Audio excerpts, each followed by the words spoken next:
اعوذ باللہ من الشیطان الرجیم، بسم اللہ الرحمن الرحیم۔ دوستو، آپ دیکھ رہے ہیں میرا یوٹیوب چینل SKH ولاگ اور میں ہوں سید خالد حسین۔ دوستو، آج میں آپ کو اپنی اس ویڈیو میں دربار حضرت امام بری رحمۃ اللہ علیہ سرکار کی زیارت کروانے جا رہا ہوں۔ میں آج آپ کو دربار کی زیارت کروانے کے ساتھ ساتھ حضرت امام بری سرکار رحمۃ اللہ علیہ کی زندگی کے بارے میں بھی مختصر بتانے کی کوشش کروں گا۔ ویڈیو میں آگے بڑھنے سے پہلے میں چینل پر نئے آنے والے دوستوں سے گزارش کروں گا کہ اگر یہ میری آج کی ویڈیو آپ کو پسند آتی ہے تو برائے مہربانی ویڈیو کو لائک اور چینل کو سبسکرائب ضرور کر دیا کریں۔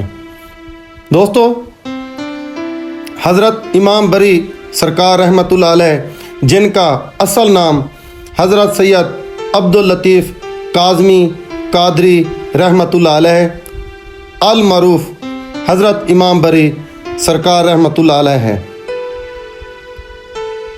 آپ سرکار چکوال کے گاؤں کرسال میں پیدا ہوئے۔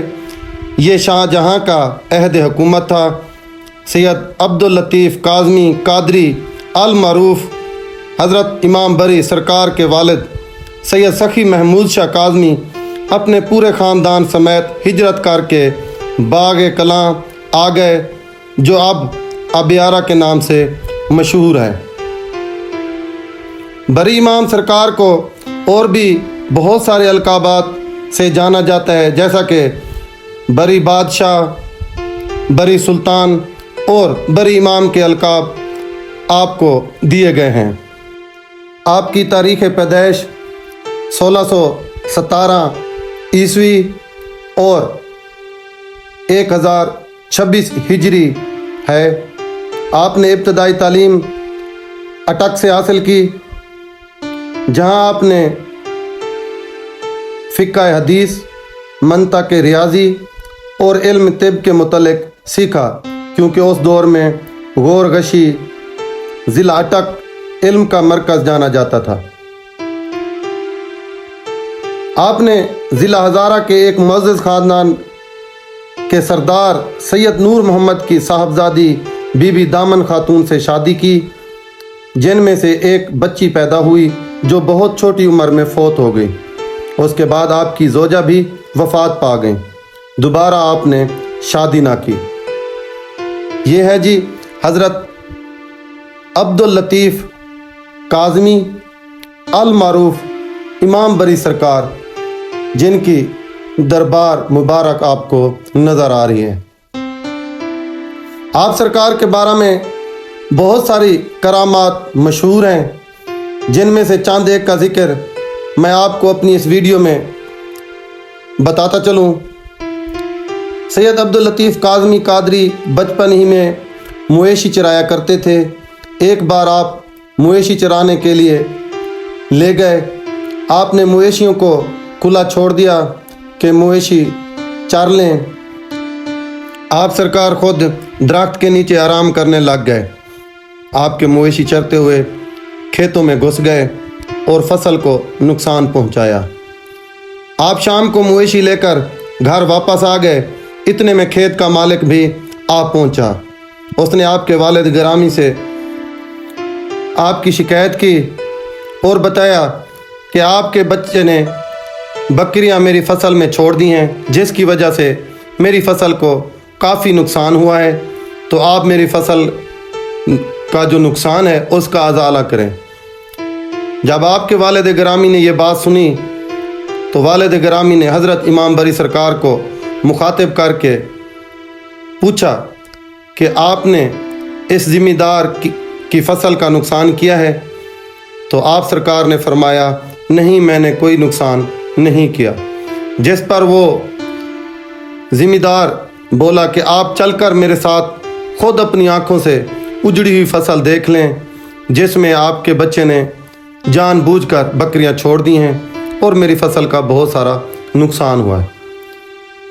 تو آپ کے والد گرامی نے ایک بار پھر آپ سے مخاطب ہو کر پوچھا کہ کیا آپ نے واقعہ فصل کا نقصان کیا ہے؟ جس پر آپ نے فرمایا، نہیں بابا جان، میں نے کوئی فصل کا نقصان نہیں کیا، آپ چل کر فصل دیکھ لیں۔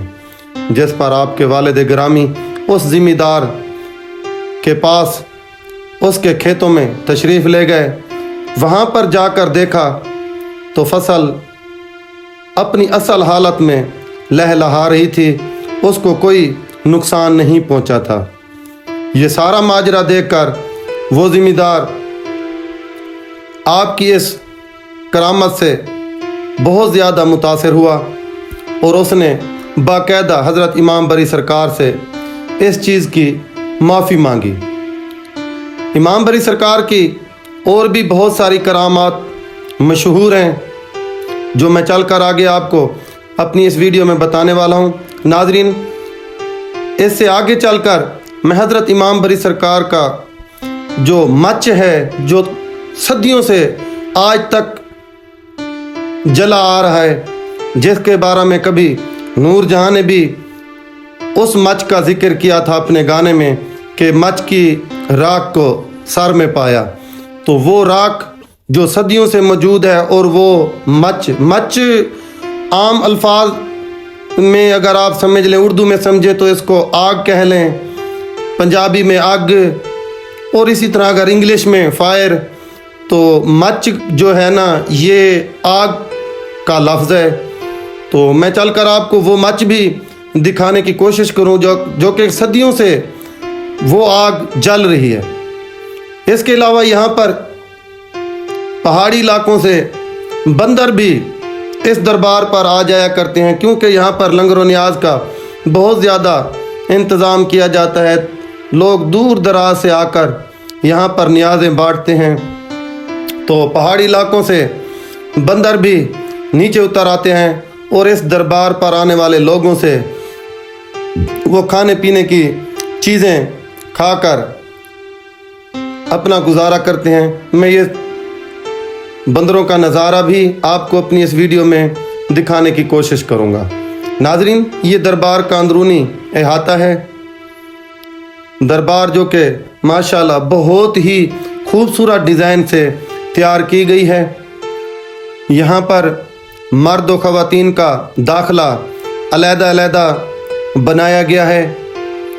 ख़वातीन का रास्ता अलग से है और मर्द हजरात का रास्ता अलग से है। फर्श पर आला किस्म का संगे मरमर और टाइल इस्तेमाल की गई है। बहुत ही खूबसूरत ये दरबार बनाई गई है। दोस्तों, मैं दरबार से चलकर अब बाहर आ गया हूँ।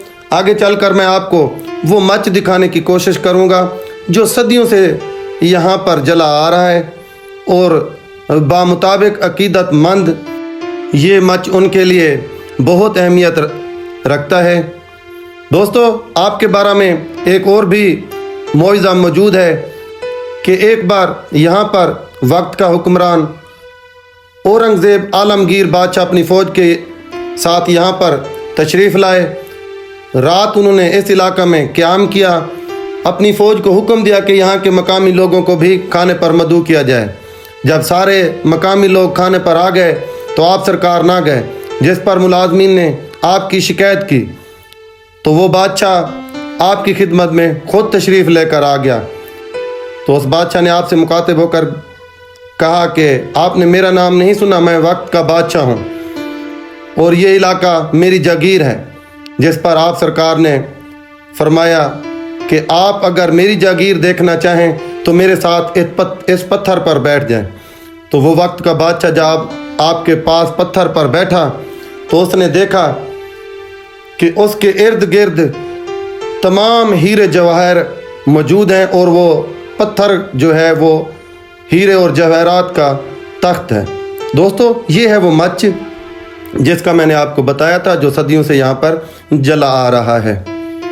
इसी तरह आगे मैं चलकर आपको बंदरों की यलगार जो यहाँ पर मौजूद रहती है, वो पहाड़ी इलाकों से नीचे उतर आते हैं, वो भी दिखाने की कोशिश करूँगा। तो बात चल रही थी उस बादशाह की। जब बादशाह ने आपका ये नज़ारा देखा, आप पत्थर पर बैठे और आपके इर्द गिर्द हीरे जवाहरात और शाही महलात हैं, तो वो आपकी इस करामत से बहुत मुतासिर हुआ। दोस्तों, ये बंदर जो आबादियों में भी आ जाते हैं जंगलों से नीचे उतरकर, तो ये अब यहाँ से भाग रहे हैं। दोस्तों, ये थी मेरी आज की वीडियो जो मैंने हज़रत इमाम बरी सरकार रहमतुल्लाह अलैह की दरबार पर चलकर बनाकर आपको दिखाई। ये वीडियो आपको कैसी लगी प्लीज़ कमेंट सेक्शन में ज़रूर बताइएगा। मुझे दीजिए इजाज़त, मिलेंगे एक नई वीडियो में। اللہ حافظ.